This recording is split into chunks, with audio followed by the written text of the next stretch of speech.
Olá, queridos! Estamos juntos mais uma vez para mais uma reflexão na Palavra de Deus. E hoje a nossa meditação tem como título Cuidado com os que causam divisões. Eu convido você a ler nesse momento que se encontra em Lucas 17, versículo 1. Diz bem assim: Disse Jesus a seus discípulos: É inevitável que venham os escândalos, mas ai do homem pelo qual eles vêm. Que texto forte, não é verdade?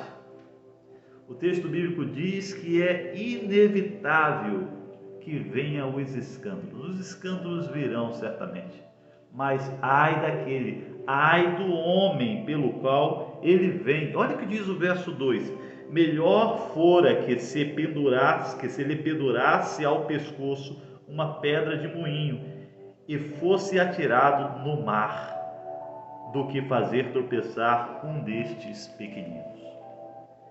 Deus, ele tem uma preocupação enorme com o seu povo, com a sua igreja. E a grande preocupação de Deus é que o seu povo permaneça unido. Exatamente isso. Essa é a grande preocupação de Deus.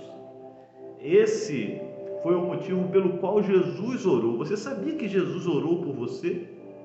Sim, Jesus orou por você, Jesus orou por mim, Jesus orou por todos aqueles que viessem a crer nele por intermédio de sua palavra. Essa oração de Jesus está no capítulo 17 do Evangelho de João. E eu quero ler um verso dessa oração, o versículo 21. Olha o que diz aqui no versículo 21. Diz bem assim: a fim de que todos sejam um, como és tu, ó Pai, em mim e eu em ti, também sejam eles em nós, para que o mundo creia que tu nos enviaste. Percebe o que esse texto está dizendo? Jesus mostrou que a melhor forma de nós impactarmos o mundo é mostrando a nossa união. Jesus mostrou que assim como ele era um com o Pai, nós devemos ser com o nosso irmão, nós devemos ser como igreja, um verdadeiro corpo, e esse é o maior testemunho que nós podemos dar ao mundo. Sabe, deixa eu dizer uma coisa para você: infelizmente, existem pessoas que se levantam não com a pretensão de unir, mas sim de dividir, de desunir, levando para o povo de Deus a semente da desunião, da divisão. Há pessoas que elas se acham dotadas de uma sabedoria maior do que aquela que foi confiada a Deus, se acham dotadas de uma luz maior do que a que Deus confiou aos seus líderes, à sua igreja. Essas pessoas, elas levantam doutrinas que são verdadeiramente heresias, doutrinas que não foram aprovadas à luz da palavra de Deus, e elas se firmam em seus pontos de vista e quer fazer com que todas as pessoas aceitem, acatem esses pontos de vista que estão em contradição com as Escrituras. E infelizmente isso traz muita dificuldade para o avanço da obra de Deus. O interesse dessas pessoas é desfazerem aquilo que os filhos de Deus alcançaram como bênção do Senhor, pela graça de Deus. É fazer com que o progresso que alcançamos até aqui no avanço da obra seja desfeito.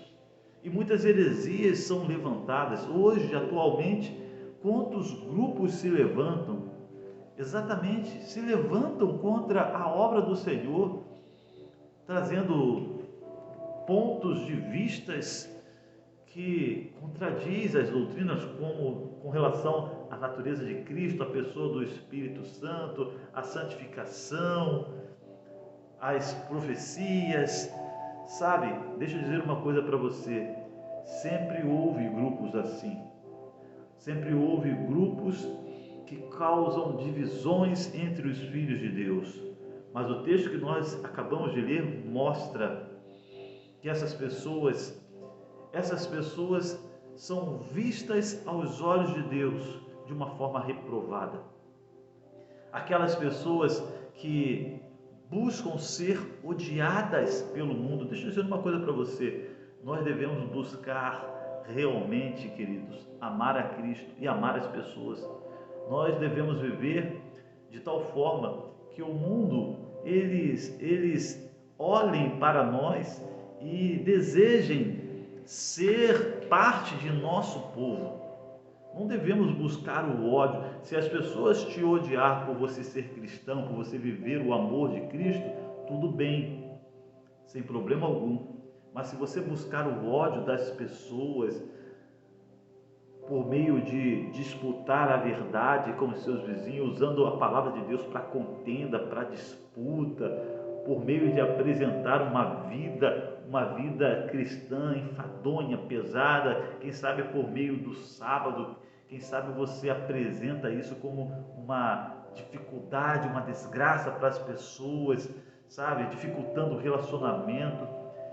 Olha, Jesus disse que é melhor que ele fosse amarrado ao pescoço uma pedra de moinho e ele fosse atirado no fundo do mar. Deixa eu dizer uma coisa para você. Você tem que ser a luz do mundo, sal da terra. O sal ele é para temperar, para dar sabor à vida das pessoas. Você não tem que se comportar como o mundo lá fora, mas você tem que viver como um cristão, onde as pessoas vejam luz e sejam atraídas, onde as pessoas tenham uma vida impactada pelo seu testemunho, pelas suas boas obras. Você tem que ser uma pessoa que contribua para que o reino de Deus avance, para que o reino de Deus cresça. E nós, para isso, precisamos estar unidos pela palavra de Deus, unidos pela fé, avançarmos juntos, preparando um povo para se encontrar com Cristo e nos preparando para esse grande dia. Que Deus te abençoe. Quero orar com você. Sagrado Deus e Pai, abençoa este filho, esta filha, derrama sobre eles a tua graça, bondade e misericórdia. Em nome do Senhor Jesus. Amém. Um forte abraço e até a próxima.